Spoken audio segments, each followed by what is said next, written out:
नमस्कार, जय हिंद। मैं गोपाल कुमार आप लोग का स्वागत करता हूं मेरे YouTube चैनल जीके क्लासेस पे। आज का तारीख है 29 नवंबर 2021 और दिन है सोमवार। तो आज का जो तारीख है 29 नवंबर, आज ही के दिन 1869 को एक जो सोशल एक्टिविस्ट थे ठक्कर बापा, जो काफ़ी ट्राइबल्स के लिए काफ़ी काम किए, उनका जन्म भावनगर में 1869 को हुआ था। जो आदिवासी शब्द है, आदिवासी शब्द जो क्वाइन किए थे वही थे। चैनल को सब्सक्राइब कीजिए, वीडियो लाइक कीजिए और अपने दोस्तों के बीच शेयर कीजिए। बढ़ते हैं आज का पहले क्वेश्चन की तरफ। तो आज का पहला क्वेश्चन है कि एनसीसी दिवस किस दिन मनाया जाता है? 28 नवंबर, 9 नवंबर, 26 नवंबर, 15 नवंबर। तो इसका जो सही आंसर है वो है 28 नवंबर। एनसीसी दिवस 28 नवंबर को मनाया जाता है। एनसीसी का जो फुल फॉर्म होता है नेशनल कैडेट कॉर्प्स। इसका जो स्थापना हुआ था वो 1948 में इसका स्थापना हुआ था। आज ही के दिन सबसे पहला कैडेट जो है न्यू दिल्ली में बनकर तैयार हुआ था। पूरी तरह से जो first cadet, first unit in Delhi जो है ये आज के दिन तैयार हुआ था। इसीलिए आज के दिन यानी 28 नवंबर को नेशनल कैडेट कोर दिवस के रूप में मनाया जाता है। वर्तमान में एनसीसी का जो हेडक्वार्टर है न्यू दिल्ली में है। वर्तमान में एनसीसी के जो मुखिया हैं वो लेफ्टिनेंट जनरल तरुण कुमार अहीचा हैं। 9 नवंबर, तो 9 नवंबर को जो है आयुर्वेद दिवस मनाया जाता है। 26 नवंबर है, 26 नवंबर को आप जानते हैं कॉन्स्टिट्यूशन दिवस यानी संविधान दिवस मनाया जाता है, क्योंकि 26 नवंबर 1949 को भारत का संविधान को अपनाया गया था। हालांकि 26 जनवरी 1950 को इसको लागू किया गया था। तो 26 जनवरी 1950 को भारत एक रिपब्लिक बना, गणतंत्र बना, लेकिन संविधान को अपनाया कब गया था? तो 26 नवंबर। इसलिए 26 नवंबर को संविधान दिवस। इससे पहले 26 नवंबर को कानून दिवस के रूप में मनाते थे। 15 नवंबर को ट्राइबल्स डे, जनजातीय दिवस के रूप में मनाते हैं। 15 नवंबर को ही झारखंड स्थापना दिवस के रूप में भी मनाया जाता है। तो इस क्वेश्चन से इतनी जानकारी मिली। बढ़ते हैं हम अगले क्वेश्चन में।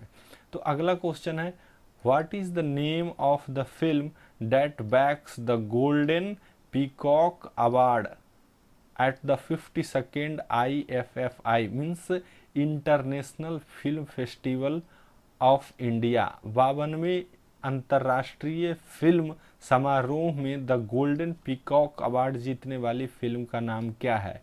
Ring wandering, the killing of all world, Tehran या फिर सीरियस मैन।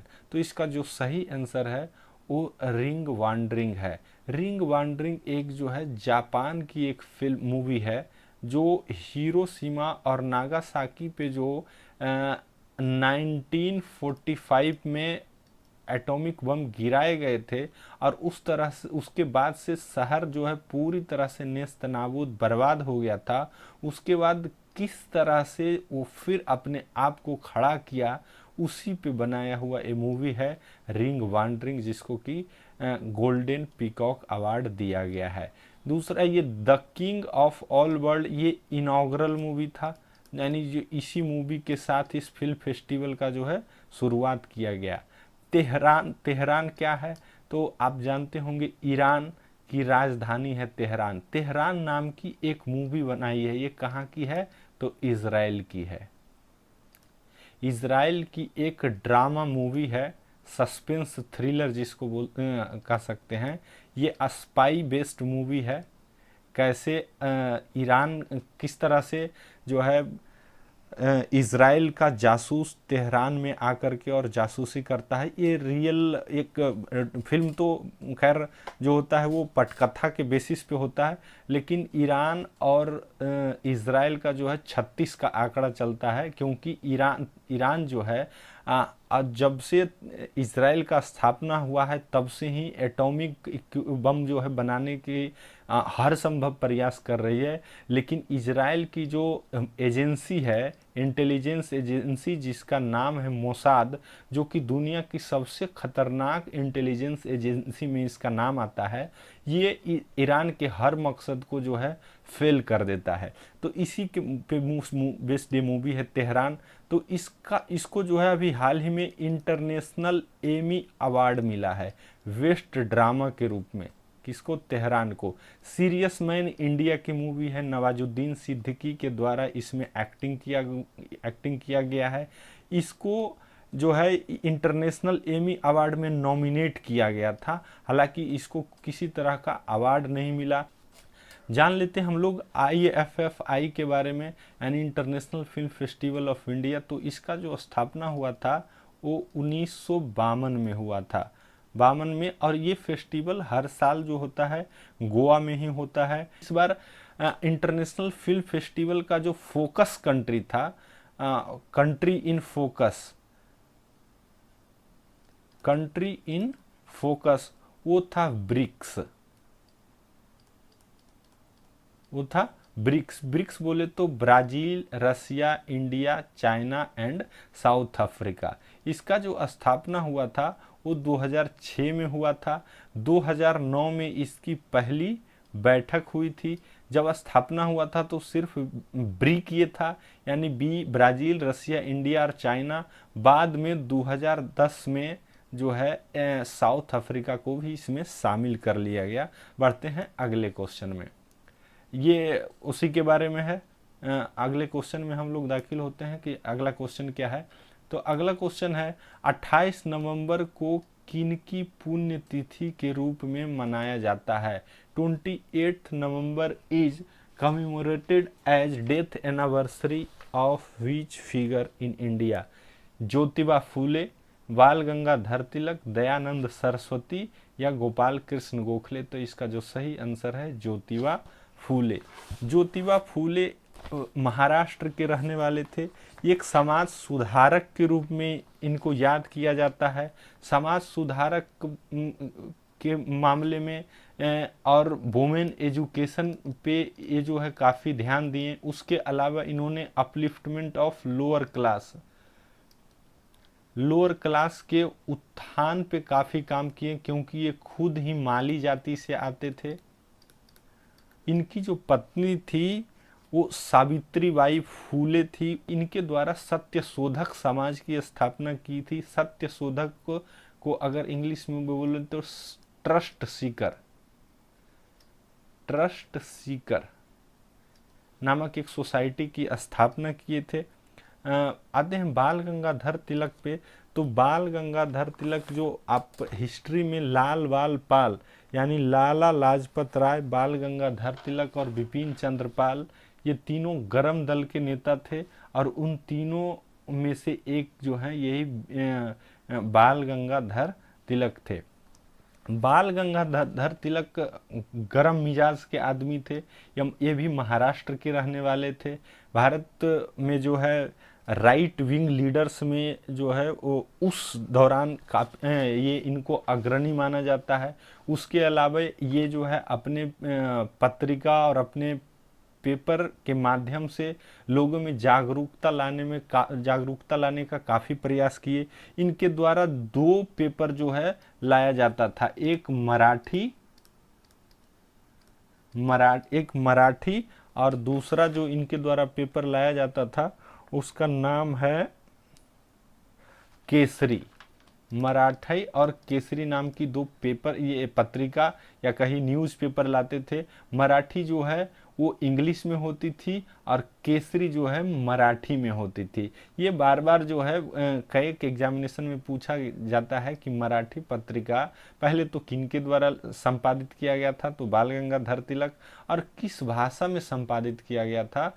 तो ये मराठी पत्रिका इंग्लिश भाषा में संपादित किया गया था। उसके अलावा एक 3 बार जेल गए। किस लिए? सेडिशन के चार्ज में। पत्रिका न्यूज़पेपर में जो लेख छपते थे उस लेख के बेसिस पे इनको 3 बार जो है सेडिशन के चार्ज पे जेल भेजा गया। बाल गंगाधर तिलक को जो है भारतीय अशांति का जनक बोला था कौन, वेलेंटाइन चिरॉल या सिरॉल जो भी है, हिंदी में उसको चिरॉल बोलते हैं और इंग्लिश में सिरॉल, वेलेंटाइन सिरॉल। तो बाल गंगाधर तिलक को भारतीय अशांति का जनक इनको बोला था। बाद में ये इस पे मानहानि का केस करने के लिए लंदन भी गए थे। तो बाल गंगाधर तिलक के द्वारा जो बुक लिखा गया गीता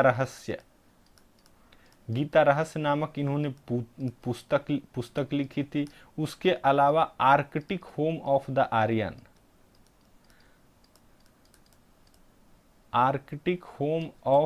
आर्यन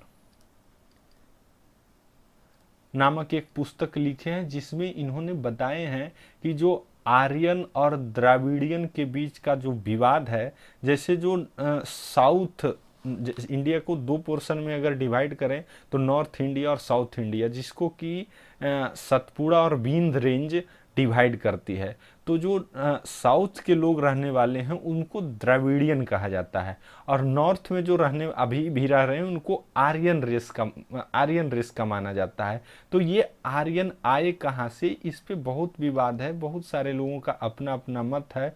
उन्हीं में बाल गंगाधर तिलक के अनुसार कि आर्कटिक क्षेत्र से ये लोग आए, जो अभी वर्तमान में नॉर्थ इंडिया में रह रहे हैं, उन्हीं के बेसिस पे ये बुक लिखा हुआ है, Arctic home of the Aryan. इनको भारत के बेताज बादशाह के रूप में भी जाना जाता है। उसके अलावा इनकी जो मृत्यु हुई थी 1 अगस्त 1920 को इनकी मृत्यु हो गई थी। उसी दिन गांधी जी के द्वारा असहयोग आंदोलन शुरू होने वाला था, लेकिन इनकी मृत्यु के बाद उसको पोस्टपोन कर दिया गया और एक फंड रेज किया गया कांग्रेस के द्वारा, जिसमें ऐसा बताया जाता है कि बहुत कम समय में उस टाइम में 1 लाख रुपया जमा हो गया था। बताया जाता है कि जो लोग वो महिलाएं थी, वो अपने घर से जो जेवर या पहनी हुई जो तो जेवर थी, सोना या चांदी जो भी, वो दान में दी थी। इतना लोगों का प्यार था इनके प्रति। दयानंद सरस्वती, तो दयानंद सरस्वती जो है आर्य समाज के संस्थापक थे। दयानंद सरस्वती का मूल नाम जो था मूल शंकर था। इनके जो गुरु का नाम है वो है स्वामी बीरजानंद, और इन्होंने ही एंग्लो वैदिक जो डीएवी आज देखते हैं उसका स्थापना इन्हीं के द्वारा किया गया था। सत्यार्थ प्रकाशीय अपने विचारों को सत्यार्थ प्रकाश में प्रकाशित किए थे। सत्यार्थ प्रकाश नामक पुस्तक में इन्हीं का व्यक्तिगत रूप से इनकी जो संस्था थी दयानंद सरस्वती की, आर्य समाज, वेलेंटाइन सिरॉल ने इन्हीं की संस्था को भारतीय अशांति का जनक मानता था, और बाल गंगाधर तिलक को फादर ऑफ इंडियन अनरेस्ट बोला था। तो दयानंद सरस्वती का जो बैक टू वेदास का ये जो है मंत्रा दिए थे कि हम लोग जो हिंदू धर्म जो उस समय भटक चुका था उसको फिर से किस तरह से वैदिक एरा में ले जाया जाए। आते हैं गोपाल कृष्ण गोखले के बारे में। तो गोपाल कृष्ण गोखले जो एक नरमवादी विचार के नेता थे, 1916 में इनकी मृत्यु हो गई थी। ये गांधी जी के राजनीतिक गुरु थे, और गोखले जो हैं रानाडे के चेला थे, यानी महादेव गोविंद रानाडे, गोखले, गांधी और नेहरू, ये 4 जो है ये इनका जो तुलना किया जाता है वो वेस्ट में जो चलता है कि सुकरात, प्लेटो, अरस्तु और सिकंदर, उसी तरह से इंडिया में चलता है रानाडे यानी महादेव गोविंद रानाडे, गोखले, उसके बाद गांधी और नेहरू। तो इस क्वेश्चन से इतनी जानकारी मिली। बढ़ते हैं अगले क्वेश्चन की ओर। तो अगला क्वेश्चन है कि कौन सा देश दुनिया का सबसे नया गणतंत्र बनने जा रहा है? Barbados, Cuba, New Zealand, Madagascar. तो इसका जो सही आंसर है वो है बारबाडोस। तो यह बारबाडोस ये मात्र 430 स्क्वायर किलोमीटर का एक आइलैंड है, बहुत ही छोटा, लगभग 2.5 लाख लोग यहाँ रहते हैं। इसकी राजधानी जो है ब्रिज टाउन है। इसका मुद्रा जो है डॉलर है, और यहाँ के जो अभी राष्ट्रपति है वो मियाँ मोटली हैं। तो आइए बढ़ते हैं अगले क्वेश्चन, अगला ऑप्शन में। ये रहा ये है क्यूबा। तो क्यूबा को भी अगर आप देखें मैप में, तो ये देखिए क्यूबा, ये मछली के आकार का एक जो है आइलैंड है।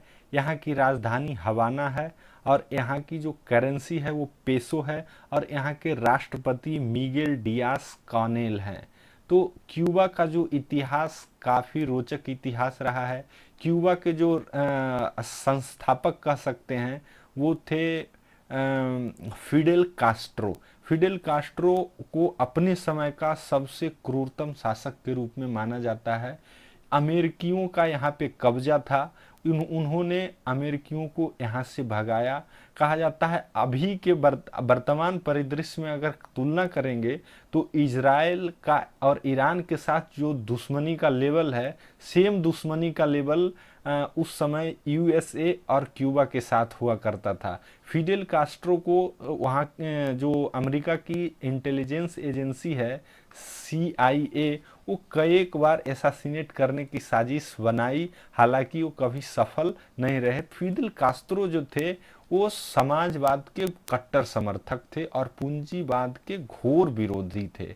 इसीलिए अमेरिका की नज़र में, क्योंकि क्यूबा देखिएगा, और मैप को अगर थोड़ा सा जूम इन करें तो अमेरिका के काफ़ी ज़्यादा दूर नहीं है और अमेरिका पूरी तरह से पूंजीवादी देश, और अमेरिका अपने आसपास किसी तरह से समाजवादी देश को पसंद नहीं कर सकता था, क्योंकि समाजवाद और पूंजीवाद दोनों एक दूसरे से काफ़ी जो है अलग अलग हैं। उस समय जो है जो ये पीरियड जो था, ये कोल्ड वार यानी पोस्ट जो द्वितीय विश्व युद्ध के बाद का जो पीरियड था, कोल्ड वार के रूप में जाना जाता है। इसीलिए उस समय पूंजीवाद और समाजवाद यानी कि एक तरफ यूएसए और दूसरा तरफ रसिया और चाइना, चाइना कम रसिया ज़्यादा, दोनों के बीच टसल हुआ करता था। अगला देखते हैं न्यूजीलैंड। तो न्यूजीलैंड को अगर मैप में देखिएगा तो न्यूजीलैंड ऑस्ट्रेलिया के नीचे ईस्ट साइड में बसा हुआ एक ये भी आइलैंड है, जहाँ की राजधानी न्यूजीलैंड की जो राजधानी है वो वेलिंगटन है। यहाँ की जो करेंसी है वो डॉलर है और यहाँ की अभी प्रधानमंत्री जो हैं वो जेसिंडा अर्नेल्ड हैं। मेडागास्कर के बारे में अगर जाने तो मेडागास्कर जो है हिंद महासागर में एक आइलैंड है। ये देखिए, ये रहा आपका मेडागास्कर। ये साउथ अफ्रीका यानी अफ्रीकन कॉन्टिनेंट, जो अफ्रीका कॉन्टिनेंट है उसके बगल में मेडागास्कर है। ये मेडागास्कर जो है पृथ्वी का चौथा सबसे बड़ा जो है आइलैंड है। जो सबसे बड़ा आइलैंड है वो यहाँ आके देख सकते हैं, ये ग्रीनलैंड है ऊपर में। ये आपका सबसे बड़ा आइलैंड है ग्रीनलैंड। दूसरा जो है वो पापुआ न्यू गिनी नाम का आइलैंड है और तीसरे नंबर पे बोर्नियो आता है और चौथे नंबर पे मेडागास्कर आता है। तो मेडागास्कर, इस पे भी सब ब्रिटेन का ही अधिकार था, बाद में इसको द्वितीय विश्व युद्ध के बाद आज़ाद कर दिया गया। तो मेडागास्कर की जो राजधानी है वो एंटानरिवो है और यहाँ के अभी जो प्रधानमंत्री है एंड्री राजो एलिना है। तो इस क्वेश्चन से इतनी जानकारी मिली। बढ़ते हैं हम लोग अगले क्वेश्चन की ओर। तो अगला क्वेश्चन है, monkey festival is related to which country? मंकी फेस्टिवल किस देश से संबंधित है? Option number 1 Spain, Thailand, China या फिर इंडिया। तो इसका जो सही आंसर है ये थाईलैंड। यहाँ के जो राजा हैं वो बजीरा लॉन्ग कॉर्न हैं। ये अपने अय्याशी के लिए जाने जाते हैं। लॉकडाउन के दौरान काफ़ी चर्चा हुआ था कि सारे लोग अपने घर में आ रहे थे बाहर से और ये थाईलैंड से इटली में एक बड़ा सा होटल बुक करके और पूरे लॉकडाउन के दौरान इटली में ही रहे। चाइना का एक फेस्टिवल है वो स्नो फेस्टिवल, वो भी काफ़ी चर्चा में रहता है। और इंडिया के तमिलनाडु में जो एक फेस्टिवल मनाया जाता है जल्लीकट्टू, ये भी काफ़ी विवादित फेस्टिवल है। सुप्रीम कोर्ट इस पे कई बार रोक लगाई है, लेकिन तमिलनाडु में इस अभी भी ये फेस्टिवल होता है। तो इस क्वेश्चन से इतना जानकारी मिला। बढ़ते हैं अगले क्वेश्चन की ओर। तो अगला क्वेश्चन है कि हाल ही में चीन की ऋण जाल नीति, जिसको डेट ट्रैप पॉलिसी कहा जाता है, कि खतरे से डरते हुए किस देश ने 2015 में 200 अरब डॉलर के ऋण समझौते को संशोधित करने का निर्णय लिया है? युगांडा, रवांडा, बुरुंडी या फिर केन्या? तो इसका जो सही आंसर है ये युगांडा है। क्या हुआ था कि 2015 में चीन की जो एक्सपोर्ट इंपोर्ट बैंक है उससे $2000 ऋण के रूप में युगांडा ने चीन से लिया था, जिसके एग्रीमेंट को अब जाकर के सुधारने की जो है पेशकश कर रहा है कौन? युगांडा। क्योंकि अगर ऋण ये वापस नहीं कर पाता है तो उस एग्रीमेंट के अनुसार ये जो ऋण लिया गया था एक एयरपोर्ट को डेवलप करने के लिए लिया गया था। युगांडा में एकमात्र इंटरनेशनल एयरपोर्ट यही है। और अब क्या है कि ये ऋण देने में सक्षम नहीं है, तो उस एग्रीमेंट के अनुसार अब ये एयरपोर्ट का कंट्रोल किनके पास चला जाएगा? चाइनीज अथॉरिटी के पास चला जाएगा। तो इसके डर से ही ये जो है अब जाकर के संशोधित करने का निर्णय लिए हैं। अब पता नहीं ये चाइना संशोधित करेगा कि नहीं, आशा है नहीं करेगा, क्योंकि यही तो है डेट ट्रैप पॉलिसी, पहले पैसा देना, और क्योंकि उनको पता है कि ये पैसा वापस नहीं करेंगे, पैसा वापस जब नहीं करेंगे तो उनकी संपत्ति को जाकर के अब कब्जा में ले लेना। This is China debt trap policy. ये यही सेम पॉलिसी जो है चाइना श्रीलंका के साथ अपनाई। वहाँ का एक पोर्ट को पहले डेवलप किया और उसके बाद अभी उस पोर्ट को पूरी तरह से चाइना अपने कब्जे में ले लिया है। तो युगांडा के बारे में जान लेते हैं। युगांडा की राजधानी है कंपाला। यहाँ की जो करेंसी है वो है शिलिंग, और यहाँ के अभी मुखिया जो हैं यानी यहाँ के प्रधान हैं वो हैं योवेरी मुसेवेनी। रवांडा, ये तीनों अगर मैप में आप देख सकते हैं अफ्रीकन कंट्री हैं, युगांडा, रवांडा और बुरुंडी। ये देखिए, ये रहा युगांडा, ये रवांडा और ये बुरुंडी, और नीचे ये आपका बगल में है ये केन्या। तो युगांडा के बारे में हम लोग जान लीजिए। रवांडा के बारे में जान लेते हैं। रवांडा की राजधानी जो है किगाली है। वहाँ की जो करेंसी है वो फ्रैंक है, और वहाँ के मुखिया हैं यानी वहाँ के प्रधान अभी हैं पाउल कागमे। बुरुंडी के बारे में जान लेते हैं कि बुरुंडी की जो कैपिटल है वो गीटेका है। वहाँ की करेंसी फ्रैंक है, और वहाँ के मुखिया एवरिस्ते नादिस्मेय है। केन्या के बारे में आप लोग सुने होंगे, क्योंकि पहले केन्या क्रिकेट खेलती थी, अभी भी केन्या क्रिकेट खेलती है। इसकी राजधानी नैरोबी है। यहाँ की भी जो करेंसी है वो शिलिंग है, और यहाँ के जो अभी वर्तमान में मुखिया हैं वो उहुरु केनियात्ता हैं। तो इस क्वेश्चन से इतनी जानकारी मिली। बढ़ते हैं अगले क्वेश्चन में। अगला क्वेश्चन है, एक नया सेगमेंट मैं आज से ऐड किया हूँ। आप लोग बताइए कमेंट में कि ये सेक्शन कैसा है, और तो इस तरह का और सेक्शन में ऐड करूँगा। The expression freedom of press, ये जो एक्सप्रेशन है ये कौन से आर्टिकल में दिया हुआ है हमारे संविधान के? आर्टिकल 15, आर्टिकल 16, आर्टिकल 17, 19 या इनमें से कोई नहीं। तो इसका जो सही आंसर है वो है इनमें से कोई नहीं। देखिए आर्टिकल 15 जो ये जितने भी आर्टिकल्स हैं ये फंडामेंटल राइट्स से रिलेटेड हैं। फंडामेंटल राइट्स जो हैं वो अनुच्छेद 12 से 35 के बीच हैं, और फंडामेंटल राइट्स जो हैं ये कोर्ट में क्या होते हैं? वाद योग्य होते हैं, यानी अगर कोई आप इसका हानि करता है तो वो कोर्ट में जा सकते हैं। तो उसके अनुसार आर्टिकल 14 में कानून के समक्ष समानता यानी इक्वालिटी बिफोर लॉ। आर्टिकल 15 कहता है कि जाति, धर्म, लिंग और जन्म स्थान के आधार पे किसी प्रकार का विभेद आप नहीं कर सकते हैं। आर्टिकल 16 जो है, जो प्रावधान है इसके अनुसार से जो सार्वजनिक पोस्ट है, जो पब्लिक पोस्ट है, उसमें किसी तरह का विभेदन नहीं किया जाएगा, किसी तरह का डिस्क्रिमिनेशन नहीं किया जा सकता है। हाँ, लेकिन इसमें रिजर्वेशन देते हैं हम लोग। रिजर्वेशन मतलब किन्हीं खास वर्ग के लोगों को आरक्षण देते हैं। तो इसका जो इंटरप्रिटेशन सुप्रीम कोर्ट बोलती है उसको बोलती है कि ये डिस्क्रिमिनेशन नहीं, इसको पॉजिटिव डिस्क्रिमिनेशन बोलती है। इसका जो इंटरप्रिटेशन रिजर्वेशन के मामले में जो किया जाता है, क्योंकि ये उन लोगों को दिया जा रहा है जो कि सामाजिक और आर्थिक रूप से पिछड़े हैं, इसलिए पॉजिटिव डिस्क्रिमिनेशन है।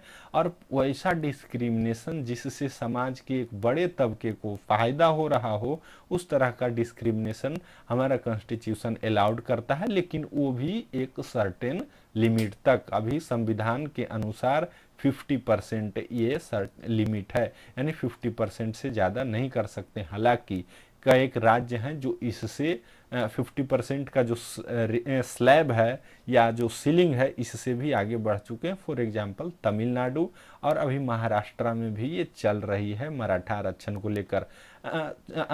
अनुच्छेद जो 17 है वो अस्पृश्यता खत्म करने से संबंधित है, और आर्टिकल 19 जो है वो फ्रीडम ऑफ एक्सप्रेशन है, फ्रीडम ऑफ एक्सप्रेशन। तो फ्रीडम ऑफ प्रेस और फ्रीडम ऑफ एक्सप्रेशन, ये freedom of press freedom of expression में ही निहित है। देखिए, फ्रीडम ऑफ प्रेस है, लेकिन इसका इस शब्द का जिक्र संविधान में कहीं नहीं है। तो फ्रीडम ऑफ एक्सप्रेशन का जो निहितार्थ है, सॉरी, फ्रीडम ऑफ प्रेस का जो अर्थ है वो फ्रीडम ऑफ एक्सप्रेशन में ही निहित है, आर्टिकल 19 में। तो फ्रीडम ऑफ प्रेस जो है किस आर्टिकल के अंडर आता है? आर्टिकल 19 के अंदर। जब ये पूछे फ्रीडम ऑफ प्रेस किस आर्टिकल के अंदर है, तो आर्टिकल 19। लेकिन अगर ये पूछा जा रहा है कि कौन सा अनुच्छेद में ये एक्सप्रेशन है, तो ये एक्सप्रेशन किसी भी अनुच्छेद में नहीं है। तो इस क्वेश्चन से इतनी जानकारी मिली। आज के लिए इतना ही। पूरा वीडियो देखने के लिए बहुत बहुत धन्यवाद। अच्छा लगा हो तो लाइक कर दीजिए और शेयर कर दीजिए। Thank you very much.